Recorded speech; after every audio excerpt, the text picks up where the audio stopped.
Hi hello నమస్తే అండి అందరికీ శుభోదయం. ఉదయాన్నే మనం ఆవులున్నోళ్ళ ఇంటికి వెళ్ళి ఆవు పేడ కోసం పొద్దున్నే వెళ్ళలేదనుకోండి మొత్తం అయిపోయిద్ది. ఎందుకంటే ఆవులు అరుదుగా ఉంటాయి పల్లెటూరులో అయినా. అందరూ తెచ్చుకుంటారు కాబట్టి మనం కూడా పొద్దున్నే లెగిసి వెళ్ళి ఆవు పేడ కోసం అయితే వెళ్ళి తీసుకొచ్చా గొబ్బెమ్మలు పెట్టడానికి.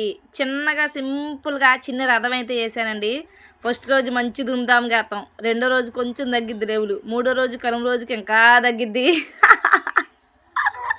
అవును కదండి. ఎందుకంటే పండగ అడావుడు అలాంటిది. పప్పలు, కొత్త బట్టలు, పిల్లలు ఈ అడావుడిలో ఇంకా రోజు రోజుకి కొంచెం నశించిపోయిద్ది అనమాట ఓపిక అనేది. కానీ ఎంత ఓపిక లేకపోయినా మనకి పండగ ఆనందం అదే కాబట్టి ఎలాగలా వేసుకుంటాం. నేనైతే సింపుల్గా ఇలా సెట్ చేసుకున్న చిన్న రథం ముక్కు పెట్టేసి గొబ్బెమ్మలు పెట్టి ఈరోజు సంక్రాంతి కదా ఇంకా మన ఇంట్లో ఉన్న కూరగాయలు మొత్తం ముగ్గులు అయితే వేసేసి మంచిగా డెకరేట్ చేసుకున్నా.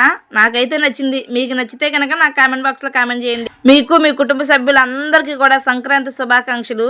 ఈ సంక్రాంతి మీ జీవితంలో సిరి సంపదలను సుఖ సంతోషాలను తీసుకురావాలని మనస్ఫూర్తిగా శివైతండ్రిని అయితే కోరుకుంటున్నా. నాకు డౌట్, మీరు కూడా కూరగాయలు మొత్తం ముగ్గులో వేసేస్తారా? రేపైతే కనుమ కదా, తేళ్లు పాములు రక్త పెంజర్రో మొత్తం వేసేస్తాం. రేపు ముగ్గు మామూలుగా ఉండదు. కలర్స్ రాకపోయినా కానీ చాలా హ్యాపీగా అనిపించింది. రేపు వేసే రథం మాత్రం బయటికి వేస్తాం కదా రేపు రథము. సరే ఫ్రెండ్స్, అందరికి ఈరోజు గులాబ్ పూలు అరిసెలు చాలా ప్రోగ్రామ్స్ పెట్టుకున్నా. అందరూ బాగున్నారు కదా, అందరూ బాగుండాలి, అందులో మేము ఉండాలి. ఓకేనా, బాయ్ బాయ్, అందరికి ఎంజాయ్ పండుగ.